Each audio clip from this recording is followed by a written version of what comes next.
Hello friends, ഇന്ന് അഡീനിയുമായി ബന്ധപ്പെട്ടിട്ടുള്ള മറ്റൊരു വീഡിയോ ആയിട്ടാണ് വന്നത്. ഒരു 3 പ്രോസസ്സിങ് ഞാനിൽ കാണിക്കുന്നുണ്ട് എളുപ്പത്തിൽ.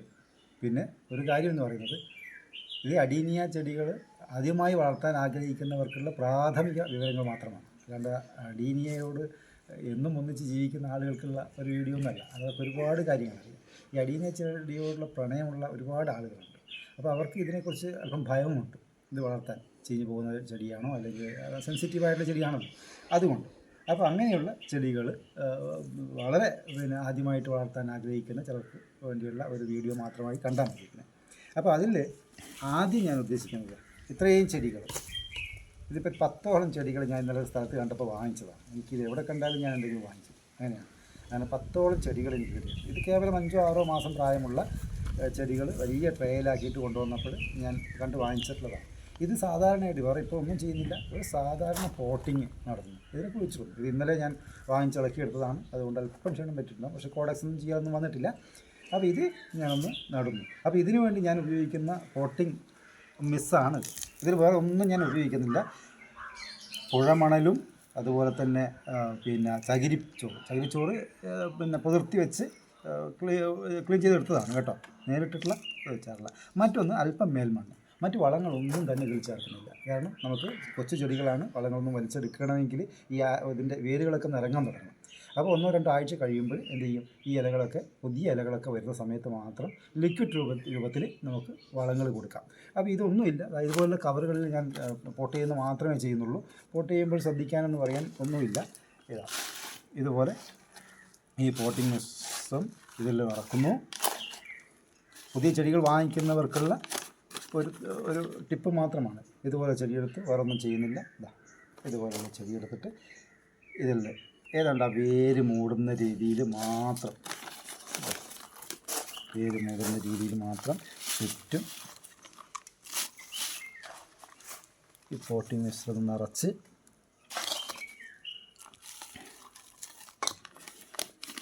കൈ കൊണ്ട് നന്നായിട്ട് അമർത്തി കൊടുത്തതിന് ശേഷം ചുറ്റും കുറച്ചുകൂടെ കൂടുതൽ ആ കോഡക്സ് മുഴുവനായിട്ട് മൂടേണ്ട ആവശ്യമില്ല. മൂടിയാലും കുഴപ്പമൊന്നുമില്ല, അതിനകത്തുനിന്ന് കോഡക്സ് വളർന്ന് വരും. പക്ഷേ നമ്മൾ ഇതുപോലെ വിരൽ വെച്ച് നന്നായിട്ട് അമർത്തി കൊടുത്ത്, ഇപ്പോഴും വെള്ളം നനയ്ക്കുന്നില്ല, കുറച്ച് കഴിഞ്ഞിട്ട് ഞാൻ ഇതുപോലെ ചെയ്യാറുണ്ട്. അത് കഴിഞ്ഞതിന് ശേഷം ചെറുതായി ഒന്ന് നനച്ച് കൊടുക്കുക.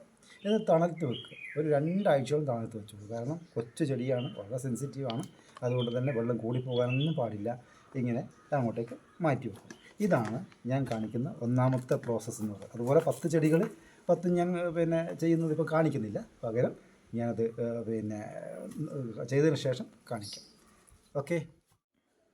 അപ്പോൾ പ്രൂണിങ് എന്ന് പറയുന്നത് ഒന്നുമില്ല, ഞാൻ പറഞ്ഞതുപോലെ പുതിയൊരു ബ്ലേഡ് എടുക്കുന്നു. പുതിയ ബ്ലേഡ് ആയതുകൊണ്ട് നമുക്ക് വേറെ ഒന്നും ചിന്തിക്കാതെ കൈകൊണ്ട് തൊടാതിരുന്നാൽ മതി. ആ ബ്ലേഡ് നമ്മൾ കൈകൊണ്ട് തൊടാതെ ഇതുപോലെ തന്നെ എടുത്തതിന് ശേഷം പകുതി എടുത്തിട്ടുള്ളൂ കേട്ടോ. അത്ര മതി. 2 വശം ഉണ്ടാകുമ്പോഴേ കട്ട് ചെയ്യുമ്പോൾ ചിലപ്പോൾ നമ്മുടെ കൈ മുറിയാനുള്ള ചാൻസ് ഉണ്ട്. അതുകൊണ്ട് ഒരു വശം കൊടുത്ത് പുതിയ ബ്ലേഡാണ്ട് പെട്ടെന്ന് മുറിയും. ഇത് ഏതാണ്ട് ഈ ഒരു ലെവലിൽ വെച്ച് ഇതിങ്ങനെ കട്ട് ചെയ്ത് കൊടുക്കുന്നു. ഇത്രയേ ഉള്ളൂ. ഇത് കട്ട് ചെയ്തതിന് ശേഷം ഉടനെ ഒരു ടിഷ്യൂ പേപ്പർ വെച്ച് ഈ ഭാഗം ഒന്ന് നന്നായിട്ട് തുടച്ചെടുത്ത് കളയുക. ബ്ലേഡും തുടക്കുക. അടുത്ത മുറിക്കുന്നതിന് നമുക്ക് ബ്ലേഡും തുടച്ച്, അല്ലെങ്കിൽ അതിൽ കറ പറ്റി പിടിക്കും. ഇതൊരു കറയാണ് കേട്ടോ. ഈ സംഭവം ഇത് ടോക്സിക് ആണെന്നൊക്കെ പറയുന്നുണ്ട്. ഇനി നമുക്ക് വേണ്ടതെന്ന് പറഞ്ഞാൽ ഇതിനെ മുകളിൽ വെച്ച് പിടിപ്പിക്കാനുള്ള ഇതൊരു ശിഖരമാണ്. ഞാൻ ഇന്നലെ ഒരു സുഹൃത്തിൻ്റെ വീട്ടിൽ പോയപ്പോൾ എൻ്റെ കയ്യിലില്ലാത്ത വേറൊരു കളറുള്ള ചെടിയുടെ കമ്പ് വെട്ടിയെടുത്തതാണ് കേട്ടോ. ഇതിൽ നിന്നും ഒരു കഷ്ണം ഇത്രയും വേണ്ടുള്ളൂ. ഇത് അല്പം ഏതായാലും മെച്ചൂർഡായിട്ടുള്ള കമ്പ് തന്നെയാണ്. ഇതാണ് വേണ്ടത്.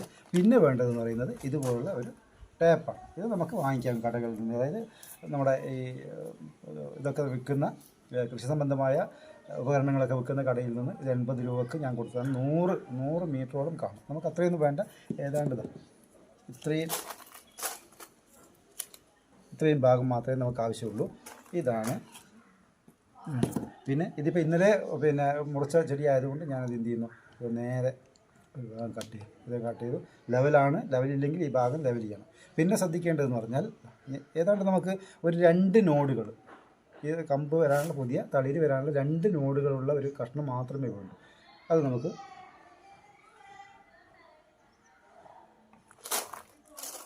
ഇങ്ങനെ മുറിച്ചെടുക്കുമ്പോൾ നിങ്ങൾ ശ്രദ്ധിക്കേണ്ട കാര്യം, എനിക്ക് ഓർമ്മയുള്ളത് കൊണ്ടാണ്, ഒരു മാർക്ക് കട്ട് ചെയ്ത പാട് നമ്മളെന്ത് ചെയ്യേണ്ടതെന്ന് വെച്ചാൽ ഇതിൻ്റെ മുകൾ ഭാഗത്തോ താഴ്ഭാഗത്തോ ഏതെങ്കിലും നമുക്ക് തിരിച്ചറിയാൻ വേണ്ടി ഒരു മാർക്ക് ഇടുന്നു ഞാൻ. കാരണം എന്താ പറയുക, നമ്മൾ കയ്യിൽ നിന്ന് എന്തെങ്കിലും പീസ് അങ്ങോട്ട് പോവുകയാണെങ്കിൽ എന്ത് ചെയ്യണം, നമുക്ക് തിരിച്ചെടുക്കുമ്പോഴും ഇതിൻ്റെ താഴ്ഭാഗവും മേൽഭാഗവും നമുക്കറിയാം. ഇപ്പം ഞാൻ മേൽഭാഗത്തൊരു അടയാളം വെച്ചിട്ടുണ്ട്. ഈ അടയാളം വെച്ചതുകൊണ്ട് എൻ്റെ കയ്യിൽ തെന്നി പോയെങ്കിലും എടുത്താൽ നമുക്കത് മേൽഭാഗമെന്ന് അറിയണം. എൻ്റെ ഒരിക്കലും മാറാൻ പാടില്ല. ഇതിൻ്റെ താഴ്ഭാഗം നമുക്ക് ഇതിൽ തന്നെ കിട്ടണം. ഇതിങ്ങനെ വെക്കുന്നു.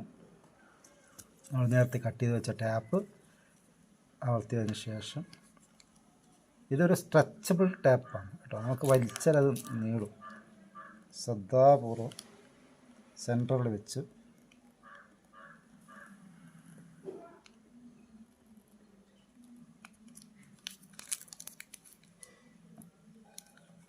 ഇതിങ്ങനെ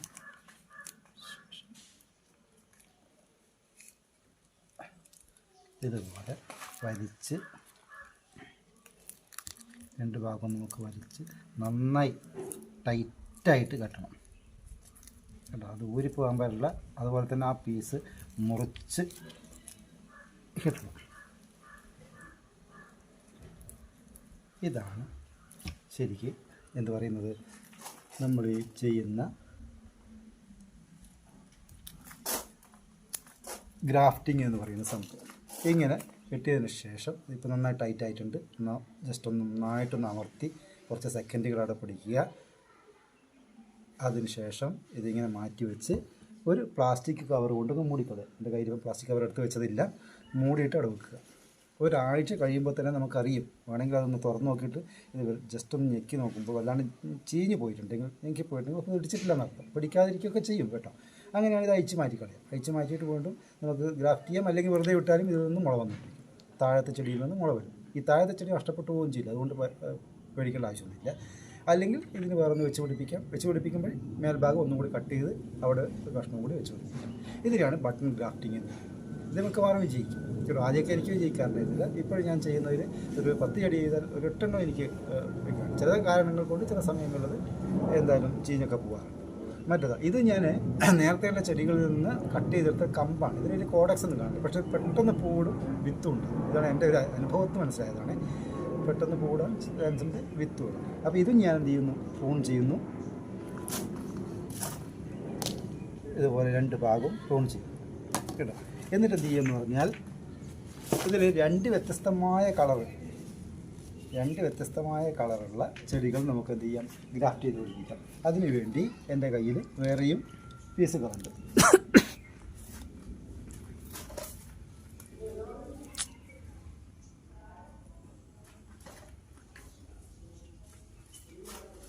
വ്യത്യസ്തമായ 2 കളേഴ്സ് ഉള്ളതാണ്. ഇത് അല്പം മെച്യൂരിറ്റി കുറവുണ്ട് എങ്കിലും പിടിക്കും. നോഡുകളുണ്ട് ഇതിന് കേട്ടോ. അതിന് ഞാനിതുപോലെ 2 ഭാഗത്തും ഇതിൻ്റെ രണ്ട് ഭാഗത്തും നമുക്ക് 2 തരത്തിലുള്ള ചെടികൾ വെച്ച് പിടിപ്പിക്കാം. ഒന്ന് ഞാൻ ചെയ്യുന്നത് ബട്ടൺ ഗ്രാഫ്റ്റ്, നേരത്തെ നമ്മൾ ചെയ്തു പോയിട്ടുള്ള അതേ ഗ്രാഫ്റ്റിങ്ങാണ്. മറ്റേ ഭാഗത്ത് ഞാൻ ചെയ്യുന്നത് ഇതുപോലെ മുകുളം വെച്ച് പിടിപ്പിക്കാനാണ്. അത് വി ഗ്രാഫ്റ്റ് എന്ന് പറയുന്നത്. വി ഗ്രാഫ്റ്റ് കേട്ടോ. ഈ ഭാഗം മാത്രം നമുക്ക് വെച്ച് പിടിപ്പിക്കാം. അതിന് കുറച്ച് ഈ ഒരു എൻഡാണ് ഞാൻ എടുക്കുന്നത്. അത് ചെയ്യേണ്ടതും ഇതുപോലെ തന്നെ നമ്മൾ മുറിച്ചെടുത്ത ഭാഗത്ത് ബ്ലേഡ് ഉപയോഗിച്ചുകൊണ്ട് ഇതുപോലെ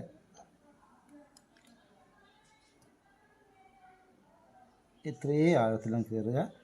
അല്പം ചരിച്ചിട്ട് ഒരു വി ആകൃതിയിൽ കിട്ടുന്ന രൂപത്തിൽ എടുത്തതിന് ശേഷം ഈ പീസ് നമ്മൾ എടുത്ത് മാറ്റുന്നു.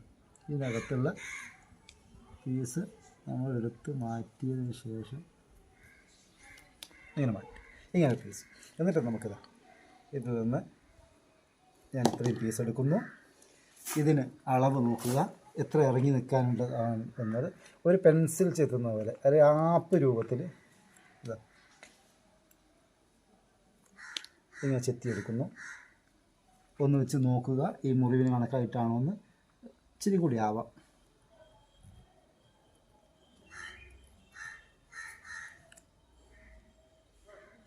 കൈ കൊണ്ട് തൊടാതിരിക്കുക, ആ ഭാഗം ശ്രദ്ധിക്കുക. ഇതിന് ശേഷം ഇങ്ങനെ ഇറക്കി വെക്കുക. ഈ ഇറക്കി വെക്കുമ്പോൾ ഇതിൻ്റെ ഏതെങ്കിലും തൊലിയുടെ ഒരു ഭാഗം തൊലിയുമായിട്ട് മുട്ടിച്ച് നിൽക്കണം. ഒന്നുകിൽ ഈ ഭാഗത്ത് ഇങ്ങനെ, അല്ലെങ്കിൽ ഈ ഭാഗത്ത് ഇങ്ങനെ. ഈ 2 തൊലിയുമായിട്ട് ചേർന്ന് നിൽക്കുന്ന രൂപത്തിലായിരിക്കണം വെക്കുന്നത്. ഇങ്ങോട്ട് ഇറക്കി നമ്മൾ എത്രയാണോ കട്ട് ചെയ്തെടുത്തിട്ടുള്ളത്, അത് തൊലി ചെത്തി എടുത്തിട്ടുള്ളത്, അത്രയും ഭാഗം ഇളക്കിയെടുത്തതിന് ശേഷം വെച്ചതിന് ശേഷം നമുക്ക് എന്ത് ചെയ്യാം, ഇതുപോലെ ഒരു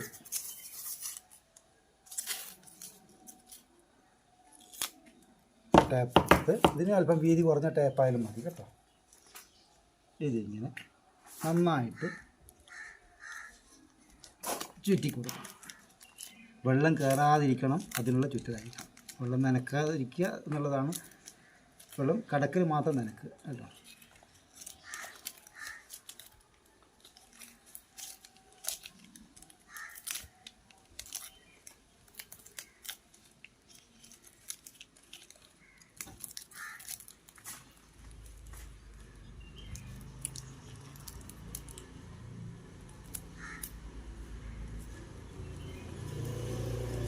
ടൈറ്റായിട്ട് നിൽക്കുന്നു, നന്നായി കെട്ടിയിടുന്നു.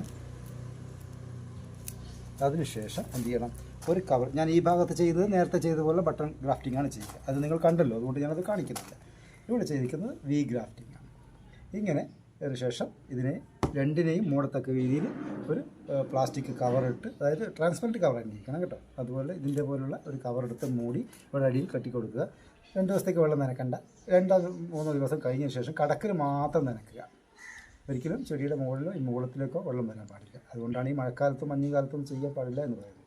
ഇതാണ് ഗ്രാഫ്റ്റിങ്ങിൻ്റെ രണ്ടാമത്തെ മെത്തേഡ്. അപ്പോൾ ഇപ്പോൾ ഇങ്ങനെയാകുമ്പോൾ ഈ ചെടിയിൽ എന്ത് ചെയ്യും, ഒന്നിൽ നിന്ന് ഒരു പൂവും മറ്റൊരു നിന്ന് ഇവിടെ വെച്ചാൽ പിടിപ്പിക്കാൻ പോകുന്ന കളർ ഏതാണോ ആ പൂവും കൂടെ ഉണ്ടാകും. ഭംഗിയുള്ളതായിരിക്കുമല്ലോ.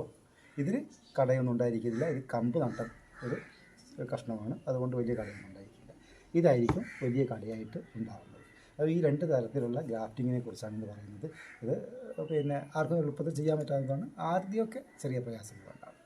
അപ്പോൾ പ്രിയമുള്ളവരെ, അഡീനിയം പ്രേമികൾ എൻ്റെ അഡീനിയത്തെക്കുറിച്ചുള്ള ഏറ്റവും പ്രാഥമികമായ ധാരണകൾ ഉണ്ടാകുന്നതിന് വേണ്ടി ഉണ്ടാക്കിയിട്ടുള്ള ഈ വീഡിയോ നിങ്ങൾക്ക് ഇഷ്ടപ്പെടുകയാണെങ്കിൽ നിങ്ങൾ സബ്സ്ക്രൈബ് ചെയ്യുക, ലൈക്ക് ചെയ്യുക, ഷെയർ ചെയ്യുക. ഇത്രയും നേരം എൻ്റെ വീഡിയോ കണ്ടിരുന്നതിന് എല്ലാവർക്കും നന്ദി പറയുക.